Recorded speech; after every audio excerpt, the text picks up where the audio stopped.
coming in a short notice. We will have a press conference, a 10-minute press conference, which will be enough also to answer Q&As.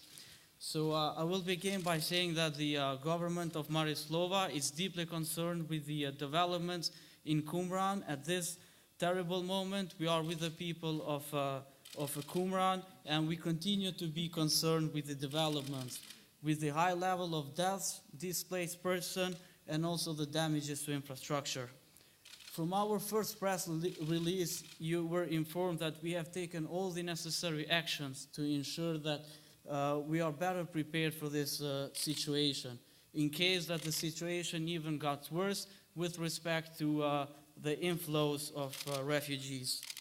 We have taken measures in our border control. We have strengthened the borders with Danabia and Goria, while we also increased the Navy patrols in the sea.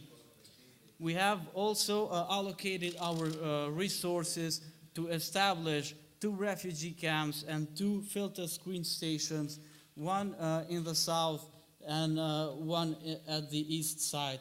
And they have the capacity for the moment to accommodate 30,000 refugees with the potential to increase even furthermore. The internal security of our country still remains at the normal level because of our increased police patrols and also the work of the intelligence. The recent airstrikes and also the recent use of chemical weapons against innocent people and civilians is a breach of international law, international norms and practices. And this action will not be unanswered. We will join the international community to put sanctions against Qumran, and we already have agreed on the sanctions that we impose on them.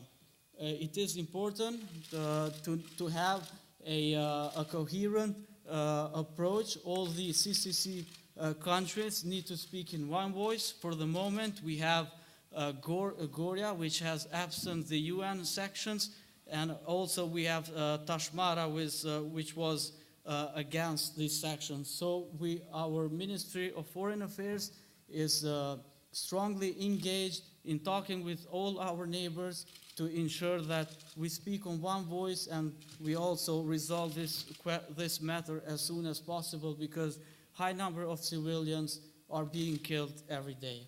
Without further ado, I'll give you the floor for any questions. Yes, sir. Yes, Thomas Wingfield, National Security Correspondent, Cat Fancy Magazine. How engaged is the President in crisis planning and in crisis action management? The President is strongly engaged in this matter. We have a visit from him a few hours ago. He was with us. We informed him about all the measures that have been taken and also that we will take, and he gave us the full support to our actions, and he believes strongly that we will maintain our internal security and also contribute to the resolution of the Qumran war. So the President is personally engaged in the management of the crisis? The President gave his support to the crisis center. He influenced us to work even more. That's his engagement. Thank you. Next question, please. Yeah, you lead Chinese International. Sorry? Oh, Chinese. Chinese, yes. We saw some satellite photos and some videos that your president is not in the country. He's on a small dacha close to Russia, having some leisure time. So how can you tell us that he's engaged? This is a propaganda by some international media, so our president was present in our office, so I will not answer anymore because our president was actually in our office. You said he was, now he is not. He is still in the country. That is propaganda. I can reassure you that. Next question, please. Sam Mullins, Daily Mail. We've seen the recent proclamation of allegiance to al-Qaeda by the group al-Sham. We've seen the use of chemical weapons, possibly by both sides. Obviously, this is a risk that chemical weapons will fall into the hands of terrorists. What is your assessment of that, and what are you doing about it? Our intelligence is strongly working on that. And also we are cooperating with international intelligence agencies. We have not for the moment any approved data and also information that this is the real case, but we are currently working on that, and we will have this issue. We will address this issue in the coming Can you hours. provide more details? You're working on it. What exactly are you working on? What are you doing? With respect to, You said you're working on it. What are you doing?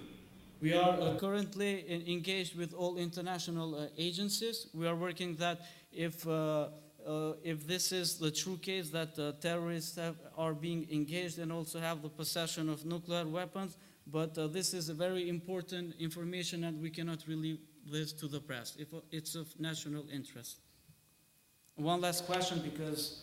Well, there is another 5 minutes. Okay, I'm sorry. Sergei Rashanov, Russian Free Press.